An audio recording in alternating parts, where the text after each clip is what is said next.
마태복음 11장 28절부터 30절 말씀까지 오늘 본문의 말씀입니다. 다 같이 한 목소리로 합독하십니다. 시작.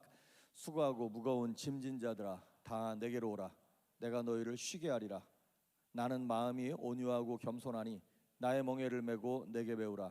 그리하면 너희 마음이 쉼을 얻으리니 이는 내 멍에는 쉽고 내 짐은 가벼움이라 하시니라. 아멘. 오늘 말씀은 너희 마음이 쉼을 얻으리라 라고 하는 제목으로 하나님의 말씀을 증거하도록 하겠습니다. 오늘 예수님께서 초청하십니다. 내게로 오라고. 예수님께서 초청하시는 대상은 누굴까요? 죄의 짐을 지고 삶의 무거운 짐을 지고 있는 모든 사람들이겠죠. 근데 그것이 2000년이 지난 지금 우리에게도 똑같이 말씀하시는 겁니다. 지금은 그 어느 때보다도 풍성하고 부유한 시대를 우리가 살아가고 있잖아요.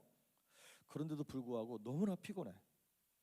사람들의 모습이 피곤하다는 게 마음이 너무나 불안한 것 같아요.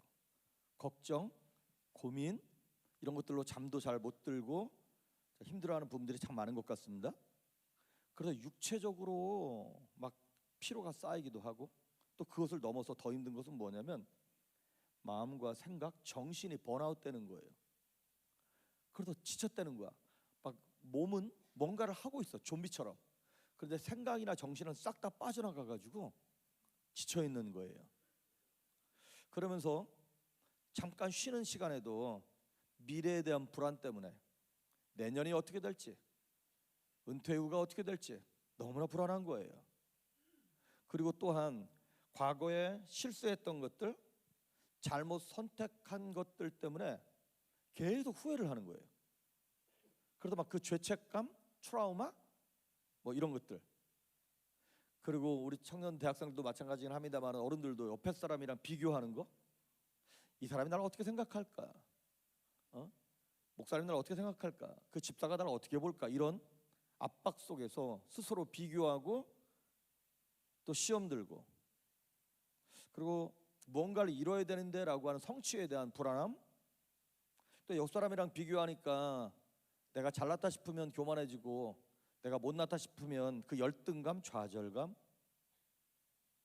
막 공동체 이렇게 사람 막 수백 명씩 모여 있는데 친한 사람이 없는 거야. 마음을 터놓을 사람이 없는 거야. 옆에를 보면 김 집사람, 이 집사람 막 친하게 지내고 막 재밌게 노는데 나는 혼자인 것 같은 그 고립감, 뭐 군중 속의 고독과 같이 사람들의 마음이 뭐 하는 게 없는데도 지치고 피곤하고 너덜너덜해지는 거예요. 그런데 성경은 얘기하기를 그런 아픔, 무거움들이 인간에게 모두에게 다 있다는 거예요. 누구에게나 그런 짐이 있다는 거예요. 겉으로 볼 때는 되게 팔자 좋아 보이는 그 집사들 있죠. 저 사람은 참 남편도 잘 해주고 자식들도 속 안 새기고 잘 크고 물질도 넉넉하고 그런 것 같지만 그 속을 이렇게 까 뒤집고 들어가 보면 모두에게 말 못할 사연들이 있더라고요. 근데 그거를 함부로 말도 못해. 그 말 얘기해서 좀 속 시원하게 뭐 풀고 싶은데 또 부끄럽고 창피하고 내 소문 이렇게 돌을까봐 말도 못하고 또 내 얘기를 진심으로 들어줄 만한 사람도 없고, 그래서 겉으로는 웃고 있는데 속에서는 울고 있는, 그래서 그 안에 두려움, 죄책감, 공포, 좌절, 무기력. 근데 이런 거는 언제부터 있었냐? 아담과 하와 때부터 계속 있었더라고요. 창세기 3장 17절에 보니까 아담과 하와가 범죄하고 난 다음에 하나님이 이렇게 말씀하시는 거예요. 아담에게 이르시되 네가 네 아내의 말을 듣고 내가 너에게 먹지 말라 한 나무의 열매를 먹었은즉 땅은 너로 말미암아 저주를 받고 너는 너의 평생에 수고하여야 그 소산을 먹으리라. 그래도 우리는 일평생 이마에서 땀이 흐르고 막 농사할 때, 일을 할 때 땅에서 엉겅퀴와 가시가 올라오면서 그렇게 힘들게 살아야 되고, 여성들은 해산의 고통을 겪으면서 내 생명과 자녀의 생명을 뒤바꾸는 듯한 그 고비를 넘기는 그런 고통과 아픔 속에서 살아간단 말이죠. 그러한 사람들을 향하여 예수님이 뭐라 그랬냐면 수고하고 무거운 짐을 지고 있냐? 내게로 오라. 예수님 말씀하신 거예요. 사실 뭐 수고하는 짐이나 무거운 짐이나 다 죄 때문에 오는 짐이긴 해요. 근데 이거를 굳이 이렇게 나누자면 이렇게 나눌 수 있어요. 수고하는 짐은 뭐냐면 이런 거예요. 죄 때문이긴 한데 우리가 애쓰고 노력해서 막 거기에 도달하려고 할 때 느끼는 그 고통과 아픔들 있죠. 내가 무언가를 얻어내고 성취하기 위해서 내 스스로 짊어진 능동적인 짐들, 이런 거를 수고하는 짐이라고 얘기하는 거예요. 근데 거기에는 말이 좋아서 성취지 뭐가 들어가 있냐면 내 욕심이 들어가 있는 거예요. 그러니까 이거 하나면 되는 걸 가지고 이걸 10개를 갖겠다고 몸이 망가지고 관계가 망가지고 막 하는 데까지 나를 밀어붙여 가지고 막 수고스럽게 일을 하는 거야. 그러한 짐을 지고 있는 사람들 내게 오라는 거예요. 무거운 짐은 뭐냐면, 수고스러운 게 능동적인 짐이라면 무거운 짐은 수동적인 거야. 내가 원치도 않았고 나 이런 것도 필요 없어, 그냥 컵 하나만 있으면 돼 싶은데도 불구하고 태어나고 봤더니 흙수저인 거야. 태어나 봤더니 뭐 어렸을 때 아버지 돌아가셨고, 태어나 봤더니 몸에 뭐 이렇게 불편함이 있고 핸디캡이 되어 있고 그런 장애가 있고, 나는 이 사람이 좋아서 결혼했는데 이 사람에게 딸려온 시댁 식구들이 장난이 아닌 거야? 감당이 안 돼. 내가 원치 않았던 거야. 근데 나에게 그냥 주어진 수동적인, 하지만 내가 피할 수 없는 불가피하게 강요된 짐들, 이거를 무거운 짐이라고 구분할 수가 있죠. 근데 능동적인 짐이든 수동적인 짐이든 우리는 감당할 수가 없어요. 그래서 이거를 어떻게 좀 마음이라도 편안하고 좀 잊어버리고 싶고 잠이라도 좀 쉽게 들고 싶은데, 어떤 때는 새벽에 문득 잠이 깨가지고 와, 내가 이렇게 사는 게 맞나? 자식이 이쁘다고 그렇게 이쁘게 컸던 놈들이 어느 순간에 사춘기 들어가고 대학 들어가면서 속속이고 말 안 듣고 하는 걸 볼 때마다 자다가도 벌떡 일어나가지고 이게 내 새끼가 맞나? 내 뱃속에서 나온 놈이 맞나 싶은 거지. 별거 아닌 것 같고 부부싸움을 진짜 피 터지게 하면서 내가 이 남자 이 여자랑 살겠다고 그렇게 부모의 반대에도 불구하고 이민까지 와가면서 이렇게 결혼한 인간이 맞나 싶은 거지. 그러니까 그걸 잊고 싶고 도망가고 싶은데 방법이 없네. 그래서 사람들이 택한 방법이 뭐냐면 중독인 거예요. 중독. 그걸 잊어버리고 싶다는 거야. 술 먹고 잊어버리고, 게임에 몰두해가지고 뭐 학교고 시험 성적이고 뭐고 다 필요 없어, 그냥 게임하면서 그냥 가상세계에 들어가는 거죠. 알코올 중독, 섹스 중독, 무슨 뭐 온갖 중독들이 난무하는 이유가 바로 그런 것 아닐까요? 그럼 예수 믿는 사람들은 안 그러냐? 예수 믿는 사람들도 종교 중독에 걸리는 사람들이 많아요. 하나님이 좋고 예수님이 사랑해서 교회 나오고 열심히 봉사하고 모임을 갖고 성경 공부를 하고 그래야 되는데 이것 자체가 나에게 중독이 되고 피난처가 되어버린 거야. 물론 예수님은 피난처죠. 하지만 건강한 피난처가 아니라 내 우상을 만들어놨어. 내 몸을 혹사시켜서 이 정도로까지 밀어붙여 가지고 막 열심을 내는 거지. 그러니까 우리의 모습도 그렇고 나만의 우상을 만들어서, 하나님은 하나님인데 내 자신을 섬기고 있고 내 욕심을 섬기는 것, 그걸 우상이라고 얘기하는 거죠. 그래서 그런지 한국에 온갖 이단들이 너무나 많아. 그러니까 종교 중독인 거예요. 한국 같은 나라가 없죠, 여러분. 지가 예수라는 사람이 30 몇 명인가 있대. 그래서 누가 그러더라고, 이 재림 예수들 싹 다 모아가지고 오디션 한번 하자고. 누가 진짜인지. 그래서 오디션 1라운드는 물 위를 걷기. 일단 던져, 바다에 던져. 그리고 좀 더 통과하고 나면 일단 죽이고 봐, 3일 후에 살아나는지 안 살아나는지. 왜 이렇게 된 걸까요? 근데 우리도 장난 아니야. 우리도 사실은 내가 만든 하나님을 섬기고 내 욕심을 섬기면서 예수님의 이름으로 그걸 놓고 기도한다 이 말이지요. 그러한 우리들에게 예수님께서 찾아오셨어요. 우리가 뭘 잃어버렸냐면 너희들이 에덴을 잃어버렸다는 거예요. 에덴에서 하나님과의 관계 속에서 누렸던 그 평안, 평강, 기쁨을 잃어버린 거죠. 그런 저와 여러분에게 이 목사야, 김 집사야, 수고하고 무거운 박 집사야, 다 내게로 와라. 내가 너희를 쉬게 해줄 거야. 쉼을 준다는 거죠. 예수님이 초청하셨어요. 그러면 우리가 어떻게 해야 되는 거예요? 응답해야 되는 거잖아요. 응답하라 1988 뭐 이런 것처럼 응답해야 되는데 우리가 응답을 못하는 거예요. 왜? 내가 원하는 욕심을 들어줄 하나님이 아니거든. 여러분, 세상은요, 내가 이렇게 짐을 짊어지고 있잖아요. 도와주겠다고 나서는 사람들 없습니다. 다 피합니다. 심지어 잠언 19장 4절이나 7절에도 보면 가난하면 친구도 떠나고 가족도 멀리한대. 그런데 내가 로또 맞았어, 내가 대박 났어, 내가 유산을 엄청 물려받았어, 그러면요 원수도 나한테 붙어요. 참 신기해요. 우리가 온갖 짐을 다 짊어지고 있는데 모두가 다 나를 피하고 있는데 예수님은 나한테 찾아오셔서 내게로 오라는 거예요. 내가 그 짐 짊어지겠다고. 그래서 오늘 세 가지만 말씀드려요. 첫째, 오늘 28절에 보니까 수고하고 무거운 짐진 자들아 다 내게로 오라. 예수님 말씀하셨어요. 내게로 오라고. 예수님은 짐을 내려놓는 방법에 대해서 설명하는 것이 아니라 how to를 말씀하시는 것이 아니라 내게로 오래요. 그 얘기는 무슨 얘기일까요? 하나님과 관계를 회복하라는 거예요. 이거는 환경의 문제가 아니고 상황이 해결됐다고 풀어질 문제가 아니라 관계가 해결되어야 풀릴 문제라는 거예요. 할렐루야. 그러니까 예수님 제일 먼저 말씀하시는 것은 네가 지금 가던 그 방향에서 디렉션을 바꾸래. 하나님께로 다시 얼굴을 들라는 것이죠.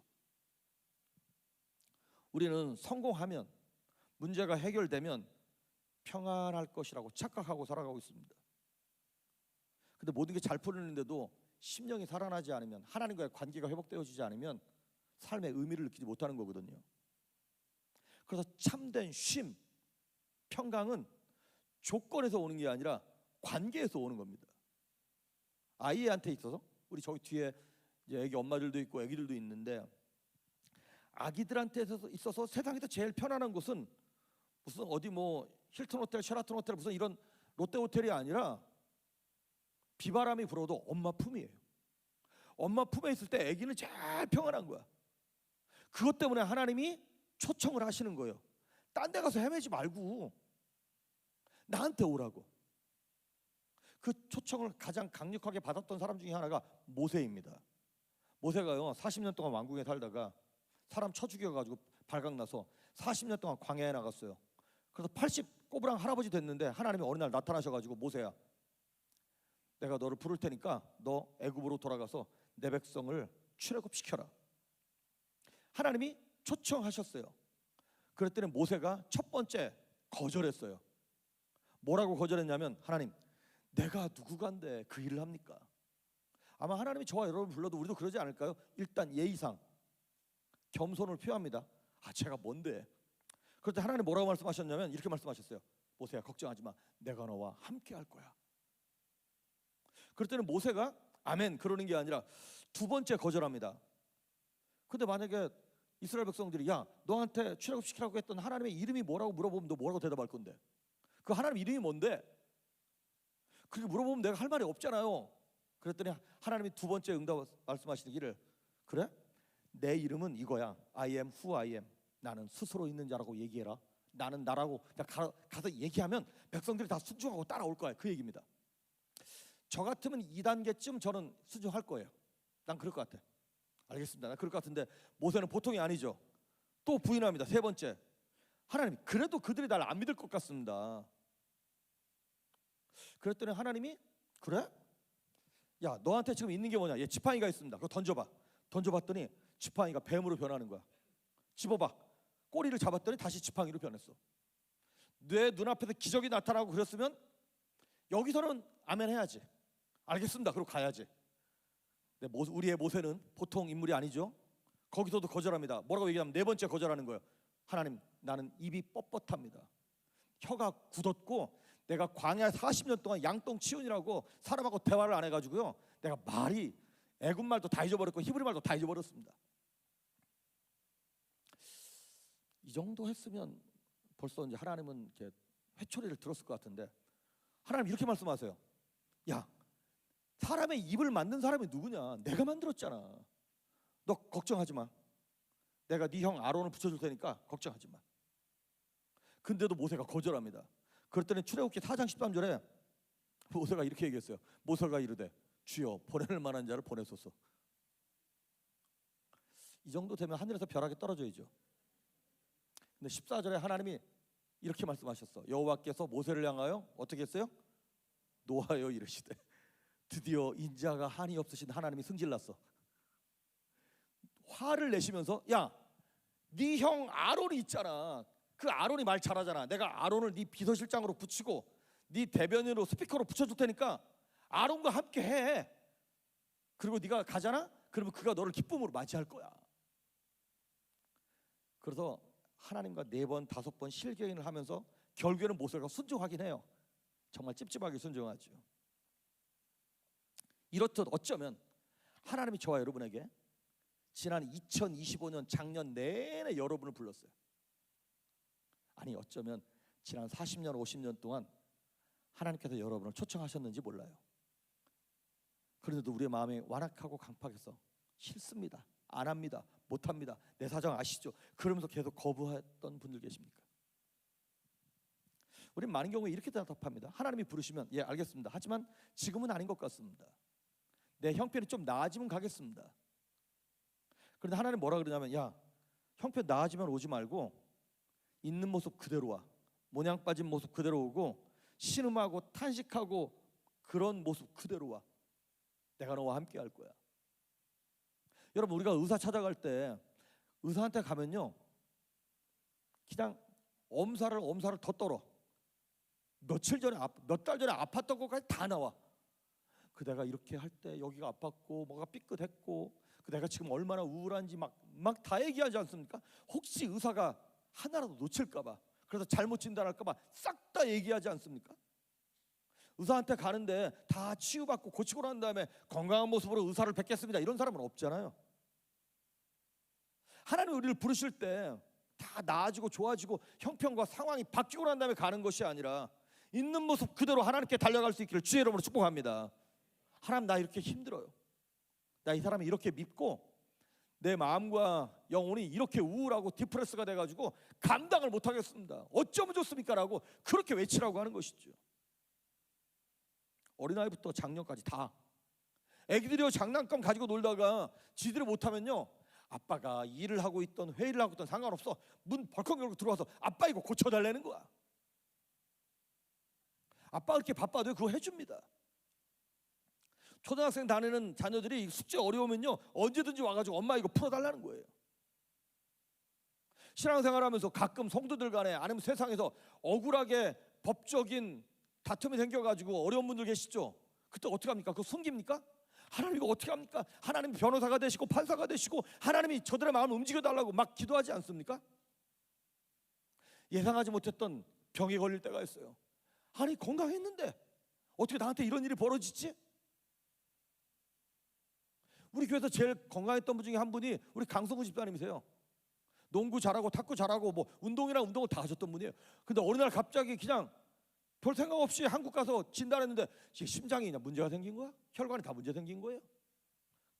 물론 하나님께 맡기고 수술을 받긴 하지만 수술하기 전에 얼마나 열심히 기도하는 거예요. 이거 혈관 하나하나 뚫어주시고 의사를 지켜주시고 하나님 나를 회복하시고 이거 막 디테일하게 기도하지 않아요? 어느 것 하나도 우리가 숨기지 않잖아요. 그런데 왜 하나님께 나와서 우리 자꾸 그 하나님의 부르심 초청에 거부하나요? 야, 네 문제 가지고 와. 무거운 짐, 수고스러운 짐, 원했던 원하지 않던 다 가지고 와. 와서 기도하고 통곡하고 울면서 하나님께 아뢰봐. 나한테 아뢰봐. 하나님 초청하실 때 아멘으로 응답하실 수 있기를 주의 이름으로 축복합니다. 내 힘으로 할 수 없다니까요. 우리 아까 사진 봤죠? 새성전 앞에 왔다 갔다 할 때마다 여러분 보시는 게 있는데 우리 건물이 있고요. 우리 주차장 옆에 쓰레기통 큰 거 있어. 그 건물을 지은 거. 이 원래 철제 쓰레기통 큰 거 들어가는 거 그거거든요. 근데 우리가 건물을 안 쓰다 보니까 그 우리 교회 옆에 있는 칙필레 햄버거샵 손님들이 다 우리 교회 주차장에다 차 대놓고 먹고 쓰레기를 다 우리 거에 갖다 버려. 그거를 매주마다 여러분 치워도 이 쓰레기통에 꽉 차가지고 더 이상 못 치워. 그래도 우리 이제 임두인 목사님이 옆에 있는 칙필레 가가지고요 몇 번 얘기했어요. 그 매니저한테 이거 좀 해달라고, 어떻게 해달라고. 처음에는 듣는 둥 마는 둥 대답이라서 했는데 이제 이렇게 대답하더라고. 못한다고 자기를. 거기 보면 다 칙필레 써 있어. 다 자기 거야. 그 열어봤더니요 진짜 꽉 차 있어가지고 엄두가 안 나는 거야. 근데 지난주에 가봤더니 우리 윤석희 집사람이 가서 한 방에 해결했어. 그래도 내가 다 승질냈냐 그랬더니 아니 자기 좋게 얘기했대. 아무도 안 믿죠? 여러분 그 강아지 치와와가 100번 짖는 것보다 불독이 가서 인사 한번 쓰고 나오면요 다 해결됩니다. 내가 할 수 없는 거를 가서 막 짖어대 우리는. 근데 하나님이 한 방에 해결하시는 거야 그거. 할렐루야. 하나님이 저와 여러분의 인생에 무거운 짐, 수고스러운 짐을 한 방에 해결하실 수 있습니다. 하나님께 맡기셔야 돼요. 하나님께 응답하셔야 돼요. 그 첫걸음이 뭐라고요? 주님께 가는 거예요. 다 내게로 오라. 전부의 의지 없어서 손 들고 옵니다. 우리 아까 마지막 찬양 그거 있잖아요. 예수 예수 믿는 것은 받은 증거만도다. 예수 예수 귀한 예수 믿음 더욱 주소서. 예수님이 우리 인생의 해결자인 것을 믿으시길 바랍니다. 두 번째, 예수님께 가면요 갔더니 예수님 이렇게 말씀하시는 거야. 내가 너희를 쉬게 하리라. 쉬게 한다고? 내가 그렇게 쉬고 싶어가지고 몸도 마음도 피곤했는데 어떻게 쉬나 봤더니 하나님이 쉬게 하시겠다는 거예요. 그런데 여러분 여기서 정신을 바짝 차리고 계셔야 돼요. 예수님이 말씀하시는 쉼이라고 하는 것은 우리가 생각하는 거랑 달라요. 우리는 쉬는 게 뭐냐면 아무것도 안 하는 거야. 야, 일주일 동안 열심히 일했으니까 나 오늘 토요일날 주일날 주말에 아무것도 안 할 거야. 그래서 침대에 쭉 뻗어가지고 막 10시간 15시간씩 자. 우리는 그걸 쉼이라고 생각을 해요. 근데 성경에서 말하는 쉼은 뭐냐면 이거예요. 제자리로 돌아가는 것. 원래 그 맡겨진 기능대로 움직이는 것, 이걸 쉼이라 그러는 거예요. 그래서 창세기 35장에 보니까 야곱이 그 인생에 쉬지 못해서 어쩜 그렇게 자식 새끼들도 말을 안 듣고 여러 가지 일들이 많이 일어나는지 감당이 안 되는 거예요. 그때 하나님 말씀하시는 거예요. 야곱아 일어나서 베델로 올라가라. 원래 네가 있어야 할 자리로 가. 그 자리로 가. 그게 바로 쉬는 거라는 것이죠.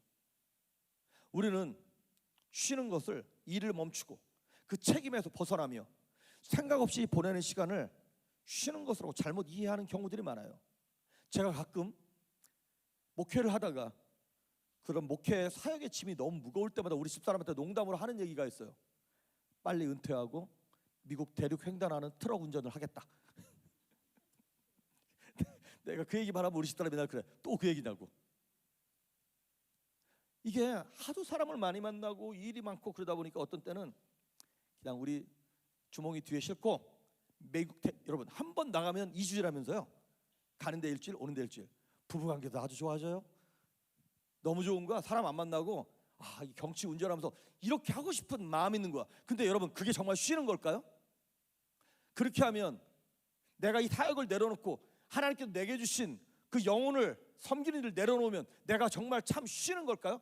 제가 장담하건대 2달만 있으면 목회하고 싶어도 안 달랄걸요? 교회 은퇴하고 나서도 어디 산꼭대기 럭키마운틴 산꼭대기 들어가서라도 기도원이라도 하나 해야겠다 이 말 나올걸요 아마?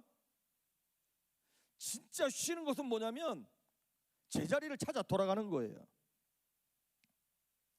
그래서 내 영혼이 질서를 찾는 거야. 내 뼈가 그 카이로프랙터 가서 뼈를 맞추는 것처럼 영혼이 정렬되는 거예요. 그래서 처음 범죄하기 이전에 에덴 동산에서 아담과 하와가 하나님과 가졌던 그 릴레이션십, 그 관계를 회복하는 거, 그게 영혼의 쉼인 것이죠. 여러분 아담이요 범죄하고 난 다음에 일을 할 때 머리에 이마에 땀이 흘러야 되고 막 가시와 엉겅퀴가 나가지고요 노동하는 것이 너무나 힘들었어. 그러면 아담에게 있어서 쉼은 뭔가요? 일을 안 하는 걸까요? 근데 성경을 보면 아담은 범죄하기 전에도 일하고 있었어요. 아담의 잡 타이틀이 뭐냐면 에덴 동산 매니저야. 그래가지고 너는 이 땅을 다스려라, 에덴 동산을 다스려라, 짐승들을 다스려라. 이게 아담이 하는 일이야 원래. 그래서 아담은요 일이 너무나 많았어. 지 혼자 에덴 동산 전체를 관리하려다 보니까 얼마나 많이 힘들었겠어요. 동물도 짐승도 관리해야 되고. 그런데 아담에게 있어서 노동은 저주가 아니라 축복이었어요. 우리 식으로 말하면 이런 거지. 월요일 아침에 눈 빡 뜨자마자 할렐루야 일을 가는구나 이런 거지. 오늘 가서 야근해야지 막 이런 느낌인 거지. 일이 즐거움이었다니까요. 그런데 범죄함으로 하나님과의 관계가 깨지는 순간 그 일 자체가 저주가 되어버렸어. 관계가 깨지고 하나님과의 관계가 깨지니까 사람과의 관계도 깨어지고 물질과의 관계도 깨지는 거예요. 원래는요, 성경의 원래는 이거예요. 심은 대로 거두는 거예요.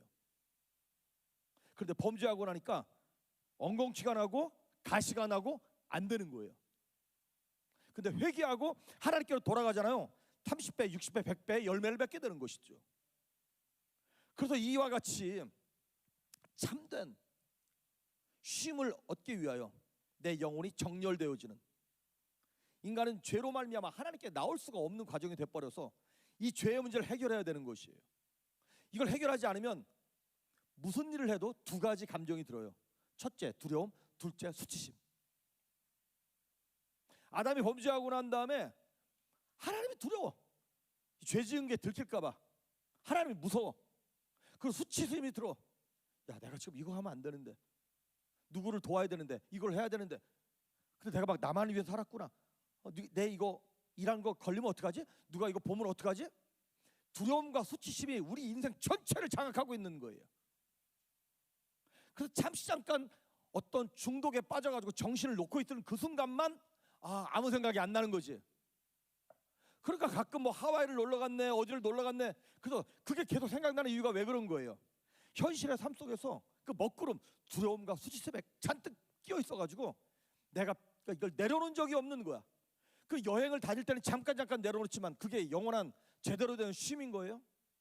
그건 또 다른 부담인 거예요, 그거는. 그래서 우리의 이걸 해결하기 위하여 예수님께서 이 땅에 오셨어. 십자가로 말미암아 우리의 죄의 문제를 해결하셨고, 죄의 문제를 해결했다는 얘기는 무슨 얘기냐면 하나님께 나아갈 수 있는 벽을 허물었다는 얘기인 거예요. 하나님과 우리를 화목하게 하셨다. 그 나는 길이요 진리요 생명 되시는 그 생명의 길 되시는 예수님으로 말미암아 하나님께 나아갈 길이 열렸고 담이 허물어짐으로 하나님께 주시는 생명을 공급받아서 우리가 쉬게 되는 것이거든요. 근데 우리 많은 사람들이요, 우리 요즘에 이제 젊은 사람들이 맨날 얘기하는 게 그거죠. 워라벨이라는 거야. 워크랑 라이프랑 밸런스를 맞춰가지고 일도 하고 쉬기도 하고 어쩐다는 거야. 근데 우리가 쉴 때 제대로 쉬던가요? 어디 유럽 여행을 갔어, 어디 한국 여행을 갔어. 그럼 여행을 가서도 아침부터 새벽까지 일어나가지고 스케줄대로 움직여. 유럽 여행 가면 그 가이드들이 꼭 하는 말이 있대요. 한국 사람들 한 번에 알아볼 수 있다고. 쉬러 갔는데 새벽부터 호텔에 나와가지고 다 기다리고 있다는 거야. 그러니까 하루 종일 스케줄대로 움직여가지고 여행 갔다 와서 더 힘들어, 몸살 났대. 쉬러 갔는데 몸살 났다는 거예요. 그러니까 코피라는 일정을 소화시키는 거지. 여러분, 하나님이요 우리에게 쉼을 말씀하시면서 본을 보여주셨어요. 그래서 창세기에 보면 6일 동안 천지를 창조하시고 7일째 날 쉬셨어. 그런데 하나님이 쉬신 이유는요, 6일 동안 힘들어서 일을 열심히 했기 때문에 쉬신 걸까요? 하나님이 천지를 창조하고 난 다음에 와, 나도 이제 나이를 먹었는지 힘들어서 못 해먹겠다, 좀 쉬어야겠다, 그리고 7일째 쉬신 걸까요? 이불 깔고? 하나님이 7일째 쉬신 이유는요, 6일 동안 창조하신 거를 7일째 바라보시면서 탄성을 지시면서 기뻐하시기 위하심인 거예요. 무슨 얘기냐면 6일 동안의 노동을 7일째 기쁨으로 완성하신 거예요. 그러니까 천지 창조의 완성은 7일째 그 기쁨이 딱 맞아 들어가야 천지 창조가 완성되는 거라는 것이죠. 생각해 보십시오. 하나님 6일 동안 천지를 창조하실 때 사람 아담과 하와를 며칠 날 창조하셨나요? 6일째 날 창조하셨어요. 그러니까 아담은 6일째 날 태어나자마자 바로 다음 날 뭐예요? 쉬었어요. 아담은 일하고 난 다음에 쉰 게 아니라 먼저 쉬고 주일을 맞이하고 난 다음에, 우리식으로 말하면 그 다음에 일주일 내내 일을 하는 거예요. 세상을 배우기 전에 먼저 아담은 쉼을 배우는 거예요. 자, 아까 말씀드렸던 것처럼 쉰다는 것은 뭘 아무것도 안 하는 게 아니라 제자리를 찾아 돌아가는 거라 그랬죠. 아담과 하와가 온전하게 쉬는 것은 뭐냐면 제자리를 찾아 돌아가는 거야. 그게 어딘데? 범죄하기 전에 에덴 동산의 관계, 하나님과의 관계를 얘기하는 거예요. 하나님과 예배하고 함께 놀던 그때 하나님을 바라보고 있던, 그래서 주일날 그 안식일날 천지 만물을 바라보면서 하나님을 찬양하고 또 하나님을 바라보면서 내 영혼이 찬양하고 기뻐하고 주님과 소통하고 교제하는 것, 그래서 영혼이 깨끗하고 거룩함을 힘입고 평안함을 얻는 그 순간 6일 동안 살아갈 수 있는 능력과 힘을 공급받게 되는 것이거든요. 그래서 7일째 날 먼저 안식을 누리고 시작하는 거야. 그럼 그 안식이 뭔데? 제자리를 찾아러 돌아가는 게 그게 바로 뭐냐면 예배하는 거예요. 여러분, 헬라어에 예배라고 하는 단어가 프로스쿠네오예요. 그게 무슨 뜻이냐면 프로스, 누구에게, 에게로, 쿠네오, 나아가는 걸 얘기하는 거예요. 얼굴을 본다는 얘기예요. 하나님의 얼굴을 보는 거를 프로스쿠네오라 그러는 거야. 하나님께 나아가서 예배하는 거. 지금 여러분이 하는 게 바로 이거인 거예요. 이게 바로 예배인 거야. 그리고 삶의 예배를 드리는 거죠. 그래서 하나님은 예배를 통해서 우리에게 창조적인 안식을 허락하시는 것입니다. 그래서 여러분, 우리는 일하기 위해서 쉬는 게 아니에요. 수고하기 위해서 쉬는 것도 아니에요. 그냥 하나님 안에서 안식하기 위해서, 하나님 안에서 그 은혜와 영광을 누리기 위해서 일하는 것이지. 그래서 여러분, 하나님은 예배를 통해 저와 여러분을 살리시고 회복하시는 거예요. 그래서 혹시 여러분에게 도전합니다. 일하기 때문에 시간이 없어서, 예배할 시간이 없어서 내가 예배를 못 드리겠다, 이건 말이 안 되는 거야. 왜냐하면 삶의 목적이 예배이거든요. 먼저, 그러니까 예배라는 게 지금 뭐 이렇게만 예배가 하는 것이 아니라 하나님과 동행하는 걸 말씀드리는 겁니다. 여러분, 하나님의 말씀에 귀를 기울이고 하나님과 교제하는 걸 얘기하는 거예요. 매 순간마다 하나님께 여쭙고 하나님께로부터 대답을 듣는 것, 그걸 예배라 그러는 거예요. 우리 아까 찬양했나요? 뭐 삶의 예배 같은 거? 그 삶의 목적이 예배고 하나님과의 관계 회복인 거예요. 그래서 이사야서 43장 21절에 보니까 이 백성은 내가 나를 위하여 지었나니 나의 찬송을 부르게 하려 함이라. 우리가 지음받은 존재 목적, 창조 목적이 뭐냐면 하나님을 예배하고 찬양하기 위해서 지음받았다는 거예요. 먹고 살려고 지음받은 게 아니라 하나님을 예배하고 하나님과 관계를 누리고 하나님과 친밀하게 동행하기 위해서 지음받았고, 그 힘을 가지고 일상의 삶을 살아가는 것, 그게 우리의 패턴이 되어야 하는데, 죄가 들어오는 순간 일이 목적이 되었고 돈 버는 것이 목적이 되었고 세상 관계가 목적이 되었어요. 거기서 지친 마음을 가지고 예배 때 와서 이것 좀 살려주십시오, 그것도 당연히 해야겠지만 순서가 바뀌었다는 얘기인 것입니다. 창조의 완성은 쉼인 거예요. 그래서 우리 인생의 하나님의 창조의 완성품으로 인하여 시작하려면 뭐부터 하는 거냐면 예배부터 하는 거예요. 그래서 일주일에, 여러분 달력을 보시면 월요일이 시작이 아니라 주일이 먼저 시작이죠. 주일의 첫날은 월요일입니다. 죄송합니다, 일요일입니다. 성기 잘못하면 큰일 나. 주일인 거예요. 그 주일날 시작하고 월화수목금토. 그래서 먼저 충전하고 운전하는 거 아니에요? 근데 우리는 세상에서 뭐 다 하고 난 다음에 하나님께 와서 보고 드릴 생각을 하는 거예요. 아닙니다. 먼저 하나님 앞에서 우리의 삶을 올려드리는 것이죠. 이렇듯 첫째 하나님께 가고, 둘째 우리를 쉬게 하시며, 마지막 세 번째 보니까 하나님 말씀하시기를 30절 29절 30절 한번 보시면, 29절을 보시면 나는 마음이 온유하고 겸손하니 나의 멍에를 메고 내게 배워라. 나의 멍에를 메라고? 지금 우리가 세상에서 힘들어가지고 그 요크, 멍에가 무거워서 하나님께 왔잖아요.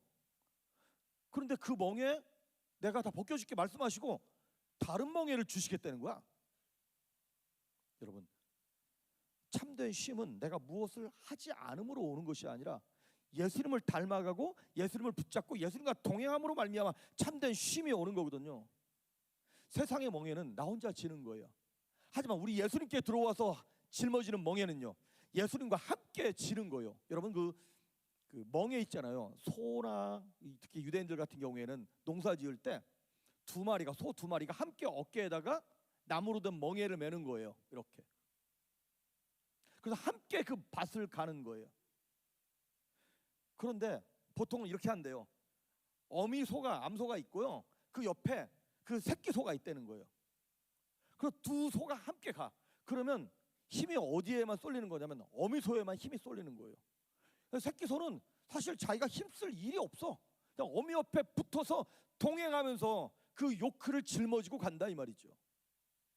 이 멍에가 되게 불편합니다. 때로는 없으면 더 편할 것 같아, 새끼소 입장에서는. 그런데 이게 불편하지만 일을 해야 되잖아요. 일할 때 이 멍에가 있으면 이것이 도움된다는 거예요. 그래서 이것이 툴인 거야 우리한테. 그래서 송아지가요, 지 엄마가 따라서 같이 움직이면 되는데 일하고 났더니 지가 너무 힘들어. 그거는 안 써도 될 힘을 썼다는 얘기인 거예요. 송아지로서의 지 주제 파악을 못하고 잘못 힘을 사용하고 있는 거예요. 아니면 어미소가 원하는 대로 가지 아니하고 지 맘대로 가려고 했든지. 우리의 어미소와 되시는 예수님께서 그 비즈니스를 운영할 때 그 운영의 짐을 내가 함께 짊어지고, 부부관계의 짐을 내가 함께 짊어지고, 자녀를 키울 때, 학업을 진행할 때, 뭘 할 때 내가 너의 짐을 함께 짊어질게 라고 예수님 말씀하시건만 우리 자꾸 내가 헛심을 써요. 그럼 어깨 까지고 너무 아픈 것이죠. 예수님은 말씀하십니다. 멍에를 없애주는 것이 아니라 세상 멍에를 없애고 하나님의 멍에를 주게 해주겠다는 거예요. 멍에가 바뀌는 것입니다. 그 대신 하나님이 약속하셨어요. 내 짐은 가볍고 쉽다는 거예요. 30절에 보니까 이는 내 멍에는 쉽고 내 짐은 가벼움이라. 그렇습니다, 여러분. 쉽다라고 하는 헬라어 단어가 크레스토스라고 하는 단어를 썼는데 이게 원뜻이 뭐냐면 잘 맞는다, 알맞는다 이런 뜻인 거예요. 여러분 일할 때 신발이 크거나 아니면 신발이 너무 작으면요 제 실력 제대로 안 나오죠. 그러니까 딱 맞는, 잘 알맞는 신발을 신었을 때 힘이 나는 것처럼 예수님께서 우리한테 주신 사명의 짐, 사역의 짐 이런 것들은요 사실 인간적으로 볼 때 감당할 수 없어요. 내 짐이 무겁습니다 이런 느낌이 들어요. 그리고 무섭습니다, 두렵습니다. 그런데 옆에 누가 있으면, 예수님이 있으시면 함께 멍에를 짊어지고 갈 때 내 짐은 쉽고 가벼움이라 라고 하신 것처럼 우리가 그 역사, 그 사명 넉넉히 감당할 줄 믿습니다. 사도 바울이 로마서 8장에 얘기하는 게 그거잖아요. 누구도 그 무엇도 우리를 그리스도의 사랑에서 끊을 수 없다. 그런데 하나님이 함께 하시면 우리가 넉넉히 이기고 승리할 수 있다는 거예요. 내가 하지 말고 우리 주님이 이 모든 것에 관여하시고 개입하시고 하셨다라고 하는 것을 믿고 따라갈 수 있기를 바랍니다. 우리 찬양팀 나오십시오. 근데 이 멍에를 짊어지고 갈 때 때로 우리에게 있는 성격, 성품 이런 거를 내 마음대로 가지 못하도록 하나님이 멍에를 옥죄 오실 때가 있어요. 그게 바로 뭐냐면 오늘 아까 29절에 나왔던 말씀처럼 온유와 겸손의 멍에를 배우게 하시기 위함입니다. 막 저와 여러분이 막 힘이 날 때가 있어. 내 마음대로 막 가고 싶은 거야. 옆에 어미소가 뭐 어떻게 가든 말든 상관없이 내 마음대로 막 가려 그래. 그때 얘기하는 거예요. 네 힘 쓰면 안 돼. 그 밭 안 갈려. 이 사명의 밭, 가정의 밭, 교회의 밭, 목장의 밭, 이 밭이 제대로 갈리려면 하나님을 따라가면서 어떻게 어떤 성품을 가져라? 온유와 겸손의 성품을 가져라. 온유가 뭐예요? 내 뜻대로 살지 아니하고 아버지 뜻대로 움직이는 거, 부드러운 걸, 훈련된 것을 온유라고 말씀하지 않습니까? 그런데 우리는 자꾸 나 성격이 완벽주의야. 내가 막 옆에 사람을 옥죄, 그리고 막 경직된 모습으로 누군가를 막 컨트롤하려 그래. 그렇게 해가지고는요 한순간도 편안할 수 없고 내 무거운 짐을 내려놓을 수가 없습니다. 하지만 우리 예수님처럼 너희 안에 이 마음을 품으라. 곧 그리스도 예수의 마음이니 그는 근본 하나님의 본체시나 하나님과 동등됨을 취할 것으로 여기지 아니하시고 자기를 비워 사람들과 같이 나타나셨고 자기를 많은 사람의 대속물로 주셨다고 말씀하시잖아요. 그런 것처럼 예수님의 그 온유하심과 예수님의 겸손하심을 따라가는 거예요. 그래서 안식의 비밀, 참된 안식의 비밀은요 온유함과 겸손의 멍에를 지는 것에 있어요. 그래서 내 마음대로 내 뜻대로 인생의 플랜을 짜는 게 아니야. 하나님이 감동 주시면 내가 이걸 원해도 알겠습니다, 포기하겠습니다. 그리고 포기하잖아요. 하나님이 꼭 더 좋은 길을 여실 줄 믿습니다. 하나님이 꼭 좋은 거 허락하세요. 여러분 고집 피우지 말고 내 걸 내려놓읍시다. 온유와 겸손의 멍에. 겸손이 뭐예요? 나를 주장하지 않는 거야. 예배 드리다가 큐티하다가 말씀을 읽다가 하나님 감동 주시면 행여나 목사가 부탁하거나 뭘 얘기하거나 했을 때 나는 능력이 없지만 하나님 내가 실력 없지만 순종하겠습니다. 그게 뭐예요? 예수님과 함께 멍에를 매는 거예요. 저는 저와 여러분이 올해 2026년 벌써 2월 둘째 주에 여러분 이게 말이 돼요? 벌써 올해는 다 갔다 뭐 이렇게 내년을 기약하면 이럴 거예요 여러분. 우리에게는 이제 구정이 있어요. 다음 주가 다 다음 주 구정이야. 새해 곧 돌아와. 근데 그걸 뭐 기다려? 오늘부터 마음을 먹고 온유와 겸손의 멍에를 맺고 하나님께 엎드리면서 주님께 달려감으로 말미암아 예수님과 함께 이 멍에를 메어서 우리에게 허락하신 사명을 넉넉히 감당할 수 있는 성도들이 될 수 있기를 주의 이름으로 축복합니다. 아멘. 우리 다 같이 일어나셔서 두려워 말라 이 찬양 하나님께 올려드리고 축도하심으로 예배 마치겠습니다.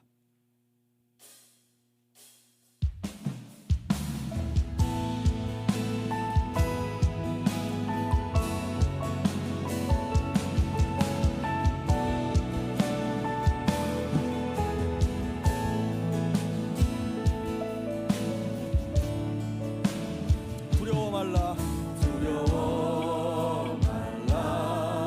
너와 함께함이니 놀라지 말라 나는 내 하나님 되리니 무서워 말라 무서워 말라 내가 널 도와주리니 너는 마음에 이런 면치 다시 한번 합니다. 처음부터 두려워 말라